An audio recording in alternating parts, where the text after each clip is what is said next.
नमस्कार मित्रों, पराशर ज्योतिष संस्थान के इस यूट्यूब चैनल पर आपका स्वागत है। मैं हूं एक बार फिर बब्बन कुमार सिंह। मित्रों, आज जो है मकर संक्रांति और उत्तरायण की कुछ चर्चा करेंगे।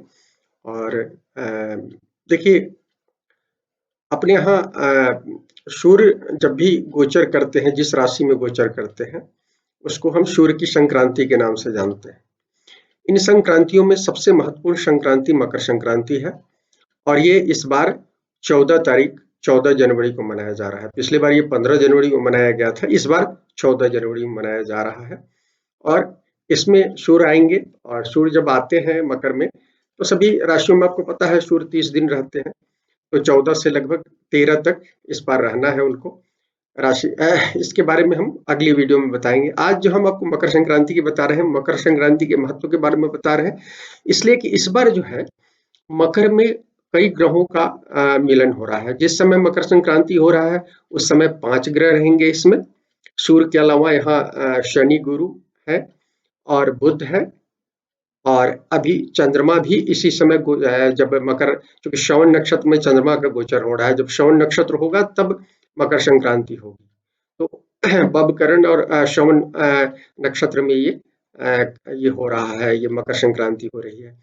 तो मकर संक्रांति का इंपॉर्टेंस बढ़ गया है। पहले तो हमने बताया कि इस समय हो रहा है, और फिर 9, 10, 11 को हम देखते हैं 6 ग्रहों का मकर संक्रांति में 6 ग्रहों का संयोग हो रहा है। तो इसलिए इस मकर संक्रांति का, वैसे भी देखिए सारी संक्रांतियों में मकर संक्रांति की बहुत ज्यादा महत्व है। और इस बार चूंकि इतने ग्रहों की का मिलन हो रहा है, और हमने आपको पहले बताया है कि 1962 में जब ये मकर में 7 ग्रहों का हुआ था, इस बार 6 ग्रह का हो रहा है, उस समय 7 ग्रह का हुआ था। तो उस समय भी शनि गुरु वगैरह थे और 7 ग्रहों का हुआ था उस समय। उसके बाद पूरे भारत का परिदृश्य, दुनिया का परिदृश्य बदला, और भारत का स्पेशली नेहरू युग का अंत हुआ। और राजनीति में उसके बाद हम देखते हैं कि समाज, अर्थ व्यवस्था, सब में, धर्म, सब में बड़े बदलाव हुए।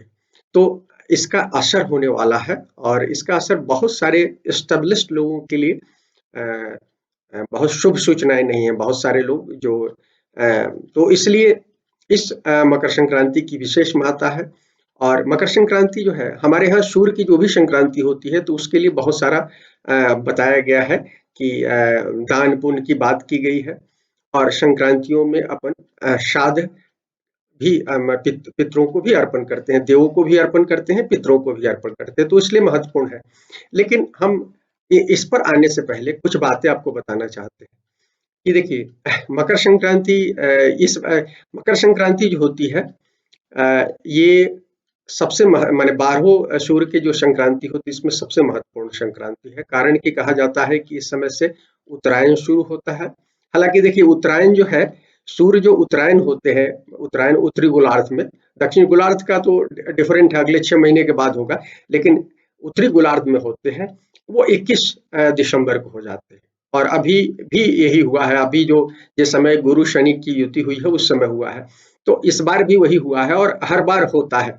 और ये बहुत बड़ा फर्क हो गया है। एक समय में धनिष्ठा नक्षत्र में क्या कहते हैं ये होता था, और ये मकर संक्रांति होती थी और उत्तरायण की जो गतिविधियां होती थी। लेकिन धीरे धीरे चूंकि हम जो है साइडियल सिस्टम को मानते हैं, नेरियन व्यवस्था को मानते हैं, जो ज्योतिष में हमारा जो नेरियन व्यवस्था है, पश्चिम की जो व्यवस्था है वो शाइन व्यवस्था है, ट्रॉपिकल सिस्टम बोलते हैं, और हम जो लोग हैं हम साइड्रियल सिस्टम, नेरियन व्यवस्था को मानते हैं। तो नेरियन में हमारा अलग है, और हमने लाहिरी का मान ज्यादातर लोग मानते हैं, चित्रपक्षीय जो भारत सरकार ने तय किया है 61 पे, उसके हिसाब से अब हम लोग कुंडलियों का वो सारी चीज देखते हैं। तो उसके हिसाब से उत्तरायण तो एक्चुअली देखिए तो उत्तरायण 21 दिसंबर को हो रहा है, लेकिन चूंकि साइड्रियल सिस्टम में हम मानते हैं कि बदलाव होता है, और हम मानते हैं कि मकर जो संक्रांति होती है एक निश्चित नक्षत्र में होता है। क्योंकि हमारा जो मूल ओरिजिनल जो सिस्टम है नक्षत्रीय व्यवस्था पर आधारित है, नक्षत्र पर हम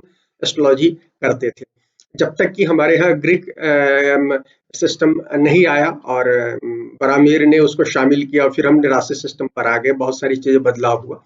तो उससे तो ओरिजिनली हमारा जो सिस्टम है वो मूल रूप से नक्षत्री है। तो नक्षत्र में मकर संक्रांति जो है वो उत्तराषाढ़ा नक्षत्र में जब आते हैं, दूसरे चरण में जब सूर्य आते हैं तो उससे हम मानते हैं, और वो बदलाव माने ये है, तो इसलिए उसमें बदलाव हुआ, और उस बदलाव के कारण यदि उसके हिसाब से करेक्शन करेंगे, यदि जो जिस समय अब एक्चुअली होता है, जैसे इस बार लगभग 21 दिसंबर को हुआ, तो लगभग 6 साढ़े 6 डिग्री के आसपास में उस समय गुरु धनु में थे। और धनु जो है वो जो सिस्टम है, धनु में ही मूल नक्षत्र में क्या कहते हैं सूर्य आते हैं, फिर से क्या कहलाता है वो सेंट्रल पॉइंट, गैलेक्टिक सेंटर बोलते हैं उसको, विष्णु नाभि का क्षेत्र बोलते हैं, तो उसमें एक तरह से सूर्य का वापस क्या कहलाता है शक्ति प्राप्त करते हैं, और अगले 6 महीने तक सूर्य जो है प्रकाशमान रहते हैं। जो गर्मी का सीजन आता है अपने यहाँ उत्तरी गोलार्ध में, तो वो एक सिस्टम है। तो उसके कारण एक्चुअली उत्तरायण का सिस्टम वो है, लेकिन हम उत्तरायण हमारा जो हम मकर संक्रांति को हो उत्तरायण के रूप में जानते हैं, और राजस्थान गुजरात में लोग तो इस मकर संक्रांति को उत्तरायण नाम से ही जानते हैं। हमारे अलग अलग क्षेत्रों में अलग अलग जगहों पर है, जैसे क्या कहलाता है लोहड़ी कहते हैं पंजाब में, क्या कहते हैं पोंगल कहते हैं तमिलनाडु में, ये हरियाणा पंजाब में लोहड़ी कहते हैं, यूपी बिहार में खिचड़ी संक्रांति कह लीजिए या चूड़ा दही संक्रांति कह लीजिए, इस तरह की बात कही जाती है। तो अलग अलग क्षेत्रों में अलग अलग संक्रांति हम अब कहते हैं, तो ये मकर संक्रांति के समय हम ये कहते हैं। इसमें कहा गया है कि उत्तरायण में 6 महीने रहते हैं सूर्य, और दक्षिणायन में 6 महीने रहते हैं। गीता में क्या कहलाता है 8वें अध्याय में श्री कृष्ण ने बताया है कि उत्तरायण का जो 6 महीना है वो बहुत शुभ काल है, और इसमें पृथ्वी प्रकाशमान रहती है, और इसमें इस प्रकाश के समय में जो लोग शरीर त्याग करते हैं उनको इस दुनिया में दोबारा जन्म नहीं लेना पड़ता है, पुनर्जन्म नहीं होता है। और इसलिए क्या कहते हैं अपने आप वहां उत्तरायण में मृत्यु को बहुत शुभ माना गया। महाभारत की जो कथा है सब आप लोग जानते होंगे, भीष्म पितामह ने बहुत पहले महाभारत युद्ध खत्म होने के बाद कई महीने इंतजार किया उत्तरायण का, और फिर शरीर का त्याग किया।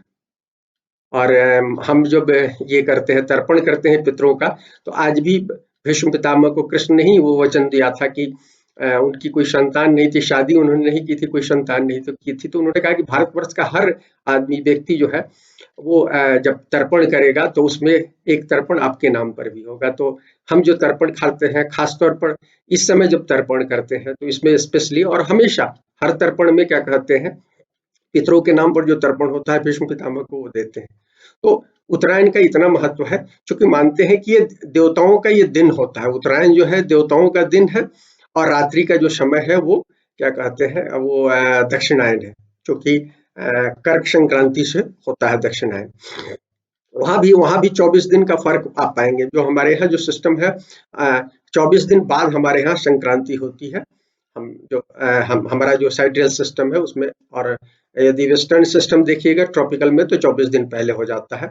और वो उत्तरायण और दक्षिणायन का एक्चुअली कंसेप्ट देखिएगा तो उस दिन से बदलाव होता है, क्योंकि 21-22 जून को क्या कहलाता है से दिन छोटे होने लगते हैं, और यहाँ ये उत्तरायण से या मकर संक्रांति से हम लोग मानते हैं, उत्तरायण से एक्चुअली कहना चाहिए दिन बड़े होने लगते हैं 21 दिसंबर के बाद से। तो ये चीजें हैं इस त्योहार में क्या कहलाता है, इसका इसलिए भी महत्व है। देखिए ये तो हमने आपको एक आध्यात्मिक पहलू बताया गीता का, कृष्ण ने कहा है, लेकिन इसका बहुत महत्व है शरीर के रूप में।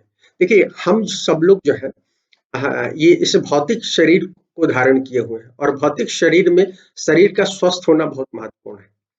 और सूर्य जो है हमारे जीवन में वाइटलिटी के कारक है, हमारे रोग शमन के कारक हैं वो, और वो क्या कहते हैं ये शक्ति मिलती है क्या कहलाता है यहाँ से शुरू होती है। और इस समय कहते हैं कि जोड़ों का दर्द है या क्या कहलाता है आपको त्वचा का रोग है या आंखों में आपको कोई समस्या है, तो ये सारी चीजें क्या कहलाता है उत्तरायण से यदि आप दान पुण्य करते हैं या इस समय से उपाय करते हैं। सर्दी का मौसम होता है, सर्दी कम होना शुरू होती है, और हम इस समय देखिएगा इसमें तिल संक्रांति वगैरह की बहुत, इस तिल संक्रांति भी बोलते हैं, तिल का बहुत इम्पोर्टेंस है। इसकी भी एक कहानी है अपने पुराणों में, जो कहानी है श्रीमद् भागवत देवी पुराण के अनुसार छाया पुत्र शनि थे, और शनि जो है कहानी यह है कि संज्ञा सूर्य की पत्नी संज्ञा थी, लेकिन सूर्य के ताप से वो इतनी परेशान हो गई कि उन्होंने 3 पुत्र जन्म देने के बाद यमी के साथ 3 पुत्र को पुत्र पुत्री को जन्म देने के बाद उन्होंने सूर्य को त्याग दिया, लेकिन त्यागने से पहले सूर्य को पता नहीं चले तो उन्होंने अपनी छाया को सूर्य के पत्नी के रूप में अपने शरीर की छाया को छोड़कर चले गए। और उससे जब उनको पुत्र हुआ शनि और 2 और संतान हुई, तो सूर्य को घोर आश्चर्य हुआ, उनको बहुत गुस्सा आया क्योंकि शनि जो है काले थे। तो उन्होंने शनि की जो माँ है छाया, उनको अपशब्द कहना शुरू किया, भला बुरा कहना शुरू किया। इससे कहीं न कहीं आक्रोश में शनि आया और उन्होंने अपनी तिरछी निगाह से क्या कहते हैं सूर्य को देखा, और उसके कारण सूर्य जो है पीले पड़ गए और उनके शरीर में कुष्ठ रोग हो गया। तो ये जो स्थिति हुई, और इससे सूर्य भगवान और नाराज हुए, सूर्य नारायण बहुत नाराज हुए इस बात से, और उन्होंने क्या कहते हैं शनि के घर को जला दिया। कहानी ये है कि सर को घर ही तो वो जो उनका कुंभ ओरिजिनल घर है, मूल त्रिकोण जो घर है कुंभ बोलते हैं, तो कुंभ राशि को उन्होंने जला दिया। ये देखकर जब यम को पता चला तो यम आए, जो उनके पुत्र थे, यम ने संज्ञा पुत्र थे, उन्होंने बीच बचाव किया और फिर सूर्य भगवान को राजी किया और कि भैया आप शनि के उन्होंने उपचार भी किया सूर्य के कुष्ठ रोग दूर करने के लिए, और साथ में उन्होंने कहा कि भैया आप उनको माफ कीजिए, आपके पुत्र हैं, और चूंकि वो वस्तुस्थिति को समझते थे। और फिर जब अपने अंतर्ज्ञान से सूर्य को पता चला कि भाई संज्ञा छोड़कर चली गई है, छाया उनकी पत्नी है और शनि ही उनके पुत्र है, शनि भी उनके पुत्र है, तो वो उनके घर गए। और ये घर जाने का जो प्रोसेस हुआ ये मकर संक्रांति के दिन हुआ, और उनका जब वो घर पहुंचे तो शनि का घर पूरी तरह से जल गया था। शनि जहाँ रह रहे थे उस अस्थाई घर में वहां कुछ नहीं था, वो जला हुआ तिल बचा हुआ था, और उसी तिल से उन्होंने स्वागत किया सूर्य भगवान का। इससे सूर्य भगवान प्रसन्न हुए और उनको पुनः क्या कहते हैं धन्य धान से परिपूर्ण होने का उन्होंने आशीर्वाद दिया। और इससे चूंकि ये तिल ने शनि को क्या कहते हैं वो किया था, पुनर्प्रतिष्ठित किया था, इसलिए इस मकर संक्रांति में तिल की बहुत बड़ी भूमिका मानी जाती है। तिल जो है, तिल चौर हमारे यहाँ, मैं बिहार से हूँ, बिहार में तिल चौर चढ़ाया जाता है, और दूसरी जगह हर जगह क्या कहलाता है, जब पोंगल है तमिलनाडु में, इसमें भी, क्योंकि ये मूल रूप से कृषि प्रधान क्या कहते हैं, ये फसल पर आधारित, अपने यहाँ भारत में अधिकांश जो पर्व है वो फसल पर आधारित है, तो ये भी फसल पर आधारित है। इस समय धान कट कर आता है, तो हमारे यहाँ बिहार में चूड़ा दही का प्रचलन है, दही के साथ, क्योंकि गर्मी बढ़ने लगती है। हालांकि जब मकर संक्रांति होती है तो दही जमाना बहुत कठिन काम होता है, लेकिन दही जमाई जाती है बड़े कंबल में उठाकर, उसको ढककर, या आग के आसपास में दही मैंने दूध में जोड़न डालकर फिर उसको जमाया जाता है, और फिर दही जमाया जाता है, और फिर चूंकि नए धान का चूड़ा जो होता है उस चूड़े को क्या कहते हैं, चूड़े के साथ उसको खाया जाता है। तो नई फसल की चीजें हैं, सब जगह, पंजाब में भी यही स्थिति है, आप तमिलनाडु में भी देंगे, तो किसानी फसल का पर्व है। तो ये इस समय, लेकिन जो तिल है, तिल की क्यों सबसे महत्वपूर्ण है, एक चीज तो ये है, हमने बताया कि ये मिथ की कहानी आप जो पुराणों में है वो है आपको, लेकिन इसका जो महत्व है इसलिए है कि तिल जो है कैल्शियम और आयरन की मात्रा भरपूर है, और ठंड से उबरने में इसकी बड़ी भूमिका है। तो बेसिकली हमारे शरीर, जो मैंने कहा रहा था कि शरीर के विज्ञान से जुड़ा हुआ है, कि हमारे शरीर को कहीं ना कहीं ये निरोग करने में भूमिका निभाता है। हम माने ठंड से इतने आक्रांत होते हैं, जब हम तिल का सेवन करते हैं तो तिल की बहुत सारी चीजें इस समय बनाई जाती है, अलग अलग क्षेत्रों में अलग अलग चीजें बनाई जाती है तिल से संबंधित, और तिल के इस समय में दान और कई चीजों का क्या कहलाता है वर्णन आपको मिलता है। तिल के बारे में कहा गया है, तिल जो है ये क्या कहते हैं, विष्णु धर्म सूत्र में तिल के बारे में कहा गया है कि पितरों की आत्मा की शांति और स्वयं के स्वास्थ्य और सर्व कल्याण के लिए तिल के 6 प्रयोग बताए गए हैं विष्णु धर्म सूत्र में। वो क्या है? पहला है तिल जल से स्नान। तो मकर संक्रांति के समय में बहुत सारे लोग तिल डालकर स्नान करते हैं, तो ये पहला बताया गया है तिल स्नान। फिर कहा गया है तिल दान, तो नदियों सरोवरों में लोग स्नान करते हैं और उसके बाद तिल वाले जल मिलाकर कुछ थोड़ा सा डालते हैं, और जो घरों में करते हैं वो तो करते ही अपने बाल्टी में या जो भी है उसमें डालकर उस पानी से स्नान करते हैं, और जो लोग नदियों में करते हैं तो तिल के साथ जल में वो करते हैं, और फिर जो तिल बचा हुआ होता है तिल दान करते हैं, जो भी वहाँ ब्राह्मण होते हैं या जो गरीब आदमी है उसको दान करते हैं, उसको दान करते हैं। फिर तीसरा उपयोग बताया गया तिल से बना भोजन करना। तो आप देखिए मकर संक्रांति के पहले से भी शुरू हो जाता है, और मकर संक्रांति के दिन से तिल की बनी हुई तिलकुट और इस तरह की चीजें क्या कहलाता है अपन इस्तेमाल करते हैं। चौथी चीज बताया गया है कि जल में तिल का तर्पण। तो जब अपन तर्पण करते हैं तो तिल से, काले तिल से कहा गया है कि ये पितरों का तर्पण करना चाहिए, और सफेद तिल से कहा गया है देवताओं का तर्पण करना। यदि आप देवताओं के निमित्त तर्पण कर रहे हैं तो हम सफेद तिल से करते हैं, और ब्लैक तिल से, काले तिल से हम पितरों को करते हैं। तो पितरों के लिए हम काले तिल का इस्तेमाल करते हैं। तो ये है चौथा इस्तेमाल है। फिर है पांचवा, बहुत सारे लोग जो है मकर संक्रांति को जो क्या कहते हैं अग्नि होम करते हैं, से हवन करते हैं, वो लोग अग्नि की तिल से की आहुति देते हैं। होम में हमेशा आप देखिएगा जो भी होम होगा उसमें काले तिल की आहुति दी जाती है। तो ये बताया गया है, पांचवा ये प्रयोग बताया गया है। और छठा बताया गया है तिल का उपटन। जैसे हल्दी का उपटन लगाते हैं शादियों में, तो इस समय में ये ठंड के इस समय में मकर संक्रांति के अवसर पर बहुत सारे लोग इसका उपटन इस्तेमाल करते हैं। तो ये तिल के उपयोग विष्णु धर्म सूत्र में बताया गया है, ये बहुत महत्वपूर्ण है। हाँ मित्रों, मित्रों हम ये बता रहे थे कि ये क्या कहते हैं, ये संक्रांतियों को जो 12 राशियों में संक्रांति होती है, तो मेष और तुला की जो संक्रांति होता है इसको संक्रांति बोलते हैं। ये सॉरी, मेष और तुला की संक्रांति को विषव संक्रांति बोलते हैं।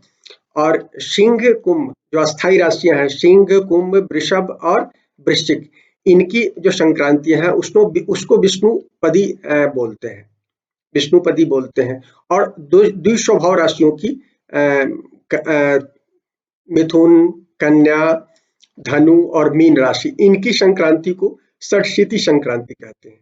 और इसके अलावा जो बच जाती है ये मकर संक्रांति और कर्क संक्रांति, जो उत्तरायण और दक्षिणायन के नाम पर हम जिसको जानते हैं, इन संक्रांति को एक्चुअली हम संक्रांति कहते हैं। तो ये दो संक्रांतियां बहुत अहम है, जिसमें से उत्तरायण इसलिए अहम है कि हमारे सारे सिस्टम में क्योंकि इसको प्रकाश से जोड़ा गया है, रोशनी से जोड़ा गया है, हमारे धर्म से जोड़ा गया है।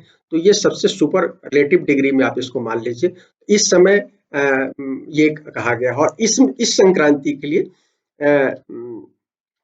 मकर संक्रांति और कर्क संक्रांति के लिए कहा गया है कि ये पुण्य जो काल होता है इसका 40 घड़ी माना गया है। 40 घड़ी 24 मिनट का एक घड़ी होता है, माने एक घटी होता है। तो 16 घंटे लगभग पड़ेगा। 16 घंटे का क्या कहता है ये इसको कार्यकाल दिया गया है। जबकि और जो संक्रांतियां हैं जो विष्णुपति है या षटशिति है, तो इन सब संक्रांतियों को मात्र 15-16 घटी का ही पुण्यकाल माना गया है।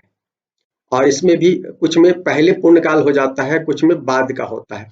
लेकिन इस बार जो है पुण्यकाल, जो मकर संक्रांति की जो पुण्यकाल है, ये हो रही है क्या कहते हैं आपको 8 बजे क्या कहलाता है ये हो रहा है। जब भोपाल के समय के अनुसार तो देखिए हमारे 7:44 पर हमने जो देखा है इसमें जगन्नाथ होरा में, उसके हिसाब से 7:44 में भोपाल में हो रहा है। तो स्थानीय समय का मानक हो जाता है, तो ये 7:44 में ये हो रहा है। लेकिन जो हमने दिक् पंचांग में देखा है उसके हिसाब से 8:30 में ये मकर संक्रांति होगा, सूर्य मकर में आएंगे।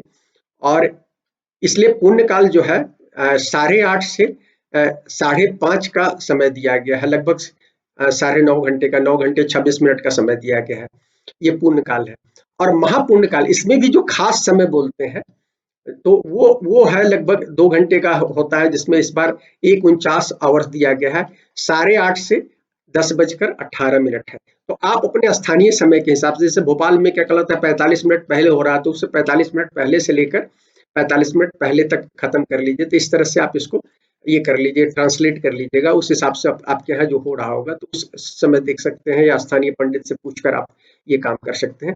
तो ये शुभ माना गया है, इसमें शुभ कर्म कर सकते हैं। तो शुभ कर्म क्या कर सकते हैं मकर संक्रांति में? तो मकर संक्रांति में आपको शुभ काम में तालाब सरोवर में स्नान माना गया है। नदियों में स्नान माना गया है। गंगा नदी में सबसे विशेष माना गया है, नर्मदा के तट पर नर्मदा में, कावेरी के तट पर कावेरी, जहाँ भी जो नदी है पुण्य नदियां हैं। यदि आप देखिए क्या कहते हैं, पुराणों में अलग अलग नदियों का बखान किया गया है। स्पेशली गंगा के संदर्भ में 4 तीर्थ स्थलों का विशेष रूप से महत्व दिया गया है, जिसमें क्या कहते हैं, सबसे पहले ऐसे तो गया, जब यदि आप पितरों का तर्पण कर रहे हैं तो बताया गया है, गया जी बताया गया है, लेकिन उसके बाद पितरों के तर्पण में गंगा के स्थानों को महत्व दिया गया है। तो बताया गया है ऋषिकेश और हरिद्वार बताया गया, हरिद्वार पहले, फिर ऋषिकेश बताया गया है, फिर उसके बाद आपको प्रयाग बताया गया है। प्रयाग में माघी मेला आज भी लगता है, यही इसी समय में लगता है, तो प्रयाग बताया गया है। और फिर क्या कहते हैं, गंगा सागर बताया गया है, जहाँ वो होती है। इसकी भी कहानी है, देखिए इसमें कहानी है कि माना जाता है कि भागीरथ जो है अपने पितरों का उद्धार करने के लिए कपिल मुनि के आश्रम में जो महादेव जी के सिर से गंगा को लेकर आए थे धरती पर, तो इसी दिन मकर संक्रांति के दिन लाए थे। तो वहां से लेकर जो महत्वपूर्ण जो जगह है, वहां क्या कहलाते हैं, ये उस तट जो है तीर्थ बहुत अच्छे माने गए हैं मकर संक्रांति के लिए। इन सब जगहों पर स्पेशली हरिद्वार में भी और ऋषिकेश में स्नान होगा बहुत विशेष, वहां आप स्नान कर सकते हैं। आप क्या कहते हैं, प्रयाग में स्नान कर सकते हैं, और गंगा सागर बंगाल, पश्चिम बंगाल में जहाँ सागर से मिलती है, तो वहां क्या कहते हैं आप स्नान कर सकते हैं। तो ये महत्वपूर्ण है। इन जगहों पर आप स्नान कर सकते हैं यदि आपके आसपास है, या आपके जो नदियां हैं, अलग अलग पुराणों में अलग अलग जगहों का उल्लेख है। स्पेशली शायद मत्स्य पुराण में आप देखिएगा तो इसमें बहुत विस्तार से दिया गया है, खासकर पितरों के तर्पण के संदर्भ में दिया गया है विशेष रूप से मत्स्य पुराण में, और भी पुराणों में, अलग अलग पुराणों में दिया गया है, तो आप देख सकते हैं। तो ये यहाँ आप कर सकते हैं। और जिन लोगों के पास नदियों में, सरोवर में नहीं है, यदि खास सरोवर नदी नहीं है उनके पास, तो वो अपने यहाँ भी तिल अपने बाथरूम में बाल्टी में डालकर उस तिल के पानी से स्नान करें, और जो गंगा जमुना सरस्वती जो अपन मंत्र का उच्चारण करते हैं, उस उच्चारण के साथ स्नान करें, क्योंकि इससे भी कहीं ना कहीं आपको क्या कहते हैं, इसका पुण्य का विशेष होगा। और जो इसके बाद स्नान करने के बाद आप तर्पण करें, देवताओं को तर्पण पूरब मुख में सूर्य की तरफ होकर करें। यदि पितरों को कर रहे हैं तो दक्षिण की ओर कर करें। यदि सूर्य को कर रहे हैं तो ओम घृणाय सूर्याय नमः करके आप कर सकते हैं, या ओम आदित्याय नमः, सिंपल जो भी मंत्र आपको आता है। पितरों को कर रहे हैं ओम पितृभ्याय नमः करके आप कर सकते हैं। तो ये आपको करना चाहिए। इसलिए हम इस बात को हम इसलिए आज स्पेशली आपको कर रहे हैं कि इस बार जो है ये शनि का असर बहुत ज्यादा है, और ये श्रवण नक्षत्र में हो रहा है। ज्यादातर ग्रह का जो ये हो रहा है वो श्रवण में हो रहा है। पहली बार जो हो रहा है 11 को 5 ग्रह का, फिर ये फरवरी में, जनवरी में, सॉरी 14 जनवरी को हो रहा है 5 ग्रहों का है, और फरवरी में हमने बताया कि 9 से 11 के बीच में जो है उसमें 6 ग्रहों का है। हालांकि उस समय शनि जो है हाँ उस समय शनि नहीं रहेंगे, फरवरी में वो नहीं रहेंगे, शनि भी रहेंगे, तो श्रवण में ही रहेंगे। तो आपको स्पेशली क्या कहलाता है, ये तो चंद्र जिन लोगों का पीड़ित होगा, श्रवण नक्षत्र जिनकी 7.5 है, या उसके त्रिकोण में जो लोग हैं, वो उन लोगों को भी प्रभावित करेगा कहीं ना कहीं। तो चंद्र के जो दूसरे जो नक्षत्र हैं वो त्रिकोण में पड़ेंगे। रोहिणी नक्षत्र आएगा जो इस बार पीड़ित हो रहा है, और साथ में क्या कहते हैं, दूसरा जो है हस्त नक्षत्र रहेगा। हस्त नक्षत्र थोड़ा सा बेहतर स्थिति में है, इसलिए कि क्या कहलाता है वो कर्म नक्षत्र वाले क्षेत्र में रहेगा, इसलिए, लेकिन तो भी आपको कर लेना चाहिए। तो इनसे रिलेटेड जो लोग हैं उनको निश्चित रूप से करना चाहिए, और जिनकी कुंडलियों में दशा भुक्ति खराब हो उनको करना चाहिए, इसलिए कि ये इससे कहीं ना कहीं कुछ चीजें आपके जीवन में कुछ आप क्या कहलाता है, जो आपके इस जीवन के जो कर्म है उसमें कुछ जो बैड कर्म होगी उसमें सुधार होगा, कहीं ना कहीं आपके शुद्धि में उसकी सहायता करेगा। तो ये एक चीज कहेंगे। इसमें कहते हैं कि स्नान दान, सूर्य को अर्घ्य देना, नैवेद्य देना, माने जो आप प्रसाद चढ़ाते हैं उसको नैवेद्य बोलते हैं, श्राद्ध कर्म करना, और इस समय व्रत उपवास भी मकर संक्रांति में तोड़ते हैं पूरा का पूरा। जैसे कई लोग क्या कहलाता है अमावस्या से शुरू करेंगे, और वहां चूंकि प्रथमा तिथि को हो रहा है इस बार शुक्ल पक्ष के प्रथमा तिथि को ये मकर संक्रांति हो रहा है, तो इस समय क्या कहलाता है, आप व्रत तोड़ सकते हैं। तो ये सारी चीजें इसमें कही जाती है। और महापुण्य काल जो है 5 घड़ी तक, जिसको मैंने 2 घंटे कहा कि लगभग 2 घंटे का होता है, तो इसमें यदि आप करते हैं तो निश्चित रूप से आपके जीवन में जो कठिनाइयाँ दिख रही है, उन सब कठिनाइयों में हेल्प मिलेगा। और स्पेशली हम बताना चाहते हैं जिनके घरों में कोई बीमार हो, स्वयं बीमार हो, तो उनके घर के जो भी लोग जो ये काम कर सकते हैं ज़रूर करें, इसमें हेल्प करेगा। और जो बीमार है उनको इस समय सूर्य की रोशनी, सुबह उगते हुए सूर्य की करें। और कहा जाता है कि मकर संक्रांति में सूर्योदय से पहले स्नान कर लेना चाहिए, इसका भी अपना बहुत इम्पोर्टेंस है। तो माघी स्नान जो लोग करते हैं, सूर्योदय कार्तिक स्नान में भी करते हैं और माघी स्नान में भी लोग सुबह सूर्योदय से पहले कर लेते हैं, तो इसका अपना इम्पोर्टेंस है। शारीरिक रूप से इसका बहुत इम्पोर्टेंट है, शरीर की निरोगता के रूप में। और मकर संक्रांति का इस अर्थ में बहुत ज्यादा स्वास्थ्य के अर्थ में और कल्याण और भी कल्याण के संदर्भ में। आज जब कोविड से हम लोग बहुत पीड़ित हैं, हमने हस्त नक्षत्र में भी बताया था, हस्त नक्षत्र में जब भी सूर्य जाते हैं, पिछले 2 साल से हमने लगातार रिपीट किया था। और इसीलिए हमने मकर संक्रांति के नाम पर, अभी हम सूर्य गोचर में कई बार हम लेट हो जाते हैं, तो इसलिए हमने पहले मकर संक्रांति के इस महत्व को उजागर करते हुए बताया है कि इस समय आप जरूर करें स्नान, दान, पुण्य, और जो भी आप दान कर सकते हैं। स्पेशली क्या कहलाता है, शनि का दान कर रहे हैं तो शनि की चीजों का दान करें। कंबल इसमें आता है, तिल के अलावा आप कंबल का दान कर सकते हैं, शनि की चीजों, खिचड़ी का दान कर सकते हैं, उड़द के दाल का दान कर सकते हैं, जो शनि की चीजें हैं। इसके अलावा मकर संक्रांति में आप सूर्य की चीजों का भी दान कर सकते हैं। तो आप क्या कहते हैं, सूर्य की चीजों में गेहूं महत्वपूर्ण है, आप कॉपर ले सकते हैं, उसका दान कर सकते हैं।